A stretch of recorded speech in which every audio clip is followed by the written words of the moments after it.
Al terminar el capítulo anterior, dejamos a O'Higgins con algunos de sus soldados retirándose hacia Santiago y posteriormente hacia Mendoza.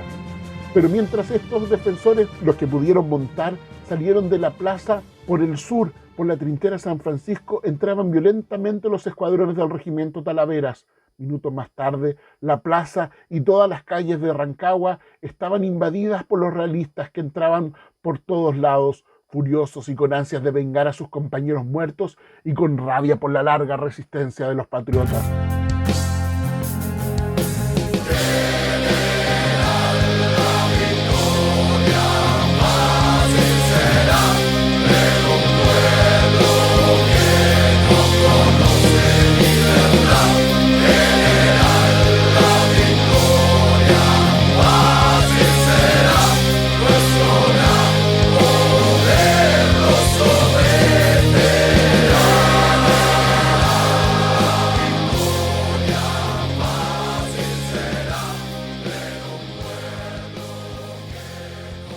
Seguramente el espectáculo fue dantesco. Los incendios que nadie se había preocupado de contener continuaban en todo su violento vigor. Los cadáveres estaban botados por todas partes, especialmente junto a las trincheras. José Ignacio Vieta, rancagüino, nacido en la villa que defendió hasta el último, aunque una bala de cañón le cortó ambas piernas, continuaba abrazado a la bandera.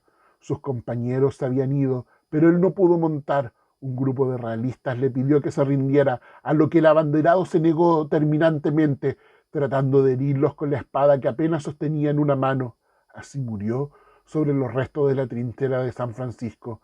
En forma parecida encontró la muerte el teniente abanderado José Luis Ovalle, que herido de gravedad, seguía combatiendo. Lo mismo ocurrió con el teniente José María Yáñez. Hubo un combatiente, sin embargo, que en forma increíble logró escapar a pie de la plaza, ocultándose y aprovechándose más tarde de las sombras de la noche. Herido en un pie, José Santiago Sánchez llegó días después hasta los Andes y, ayudado por un hombre, cruzó penosamente la cordillera para volver posteriormente con el Ejército Libertador. José Manuel Astorga, el defensor de la trinchera sur, logró salir de la plaza junto a O'Higgins, pero cayó combatiendo al ser interceptado en la cañada. Bernardo Cuevas peleó valerosamente en la trinchera de la Merced. No pudo salir junto con los demás y fue tomado prisionero por los realistas, que lo confundieron con el propio O'Higgins, en la creencia de que se trataba del jefe patriota, y sin esperar más lo condujeron a viva fuerza hasta el muro de la iglesia de la Merced y allí lo fusilaron. El capitán Antonio Millán, defensor de la trinchera del sur, tampoco pudo salir por encontrarse gravemente herido. Fue tomado prisionero y en forma increíble logró posteriormente escapar, traspasar la cordillera y regresar también con el Ejército Libertador. Francisco Calderón, otro de los más valientes héroes patriotas, cayó prisionero cuando ya se retiraba de la plaza y estuvo también a punto de ser fusilado porque creyeron que se trataba de uno de los jefes. Muchos de los defensores de Rancagua, para quienes no alcanzaron los caballos, siguieron luchando hasta rendir sus vidas, mientras algunos heridos arrastrándose buscaban un inútil refugio entre las ruinas. El testimonio de innumerables testigos y de los historiadores indica que se cometieron desmanes y numerosos abusos, que se maltrató a heridos y ancianos, que se abusó de muchas mujeres. Dice, ni siquiera los templos fueron respetados, ya que entraron a la Merced y a la iglesia parroquial y a la de San Francisco, donde se habían ocultado ancianos y mujeres, registrándose horribles profanaciones. También el improvisado hospital militar en una casona de la plaza fue alcanzado por el fuego y en su interior perecieron quemados los heridos de la batalla. La noche cayó sobre Rancagua y las llamas de los últimos incendios iluminaron dantescas escenas. Los jefes realistas seguían tratando de contener a la soldadesca hasta que todos fueron vencidos por el cansancio tras la larga y horrenda jornada. Mi corazón se estremece solo al nombrarlo, y mi ciudad convertida en cenizas, la sangre, la pólvora, el dolor.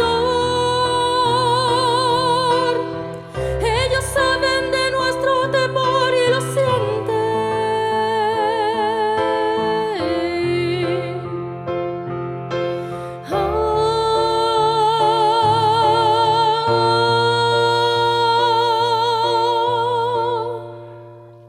aparecer de nuevo el sol, el lunes 3 de octubre de 1814, la horrible pesadilla comenzó a disiparse. Los oficiales realistas lograron al fin imponer el orden y pusieron a los soldados a trabajar en la extinción de los restos de los incendios y en la remoción de escombros para despejar las calles en los alrededores de la plaza. Los restos del hospital de sangre presentaban el más espeluznante espectáculo: manos crispadas que se aferraban a los barrotes de las ventanas y cuerpos carbonizados de los infelices que no lograron escapar.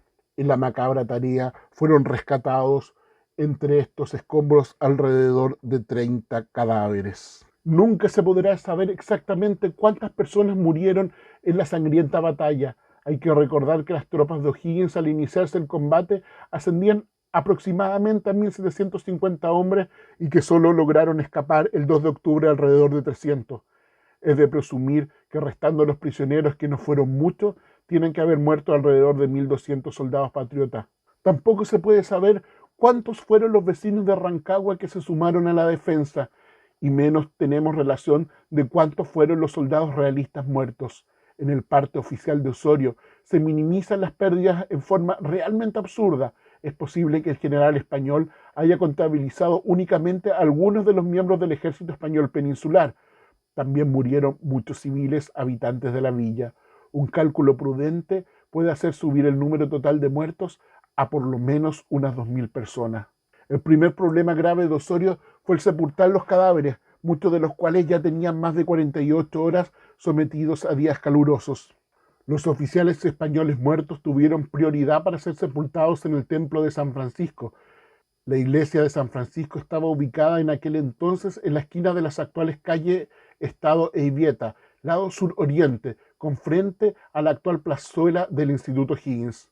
La inmensa mayoría de los cadáveres fueron amontonados en un sitio ubicado inmediatamente en las afueras de los límites de la villa, en la prolongación de la actual calle del Estado, al norte de la cañada de donde se salía el llamado Camino del Recreo. Allí fueron quemados y sepultados en una inmensa tumba común que fue cavada apresuradamente por los soldados. En ese mismo sitio, en la actual avenida Recreo, pasada la Alameda, casi junto a los cadáveres humanos, fueron sepultados los cuerpos de los animales, caballos y mulas que perecieron en la batalla. Ese cementerio común de la batalla, señalado por Barros Arana con una cruz en un plano de Rancagua inserto en su historia general, permaneció más tarde ignorado y olvidado. Recién en 1953, a instancias del director del diario El Rancagüino, don Héctor González, se realizaron excavaciones por soldados del grupo de ingenieros Membrillar hasta encontrar restos humanos que fueron rescatados y llevados en una urna especial con grandes honores militares hasta el Museo de la Patria Vieja, en donde permanecieron hasta 1988, año en que fueron trasladados a la cripta construida en la iglesia catedral. Esa es hoy la tumba del soldado desconocido de la batalla de Rancagua. Volviendo con los realistas victoriosos, el general Mariano Osorio dispuso que ese mismo día se celebrara una solemne misa de acción de gracias por la victoria de las armas del rey. A este acto religioso concurrieron todos los oficiales realistas y gente del pueblo que simpatizaban con la causa monárquica o querían congraciarse con el vencedor. Esta misa fue oficiada en la iglesia de San Francisco, que fue la que menos sufrió los efectos de la batalla. El martes 4 de octubre, el jefe victorioso abandonó Rancagua, dejando de guarnición en ella al batallón Valdivia y como jefe militar y político al coronel español don Juan Nepomuceno Carvalho. Era este un oficial que servía en el regimiento Talaveras del ejército español, pero era chileno de nacimiento. Anteriormente había prestado servicios en el batallón Valdivia, en donde alcanzó el grado de capitán. Marchó con Osorio desde el sur y participó en la batalla de Rancagua. Como el cabildo que estaba en funciones hasta el 2 de octubre quedó automáticamente disuelto, el nuevo gobernador designó cabildantes interinos o provisorios mientras se recibían instrucciones de Osorio.